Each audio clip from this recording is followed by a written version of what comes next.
The British Parliament finally passed the Rwanda asylum law on Monday, with PM Sunak determined to send the flights come what may. My colleague Ollie Barrett is in London. He gives us more on this and other stories making headlines around the world.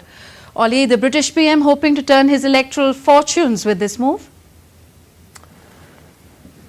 Here's Tanvi, and Rishi Sunak says that asylum seekers will be sent to Rwanda from July after the UK Parliament passed that Rwanda asylum bill overnight UK time.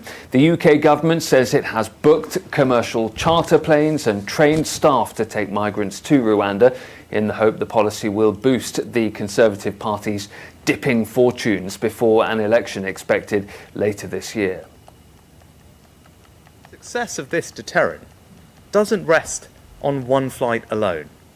It rests on the relentless, continual process of successfully and permanently removing people to Rwanda with a regular rhythm of multiple flights every month over the summer and beyond until the boats are stopped. Now, this policy was originally formulated 2 years ago and agreed with Rwanda. It would see any asylum seeker arriving illegally in Britain potentially being sent to Rwanda under a scheme the government says will deter English Channel crossings. The legislation is expected to receive royal assent from King Charles later this week and then becomes law. DD India's Julia Chapman reports. Rishi Sunak says this law marks a fundamental change in the global equation on migration. It was passed by lawmakers after a long process of so-called ping-pong, where legislation goes back and forth between the lower and upper houses of Parliament. The House of Lords, the upper chamber, had tried to make amendments to the bill, which were all ultimately struck down by the House of Commons.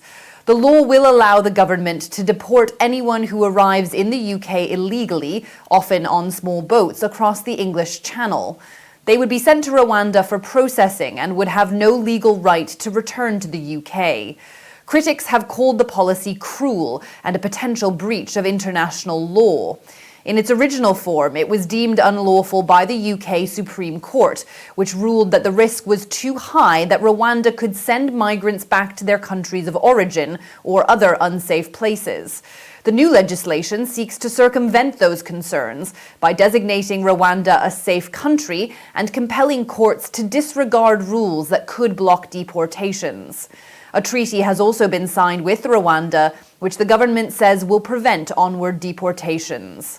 The opposition Labour Party has vowed to repeal the law if it takes power at the upcoming general election, which it is expected to do. It's called the plan an extortionately expensive gimmick. That's a reference to the cost of flying asylum seekers to Rwanda and the payments being made to the country in exchange for taking in migrants. The first plane is expected to take off no sooner than 10 weeks from now. Prime Minister Sunak says he'll consider his policy successful when the boats carrying migrants have been stopped. But its effectiveness as a deterrent will likely take several months to measure. Julia Chapman in London, reporting for DD India. Well, just hours after the British Prime Minister's latest effort to send migrants to Rwanda won approval from Parliament, at least 5 migrants, including a 7-year-old girl, lost their lives while attempting to cross the English Channel from France to Britain. Nearly 112 migrants were crammed into a small boat. When the chaos ensued, French emergency services rescued nearly 47 migrants, but more than 50 decided to remain on the boat and try and continue their journey towards Britain.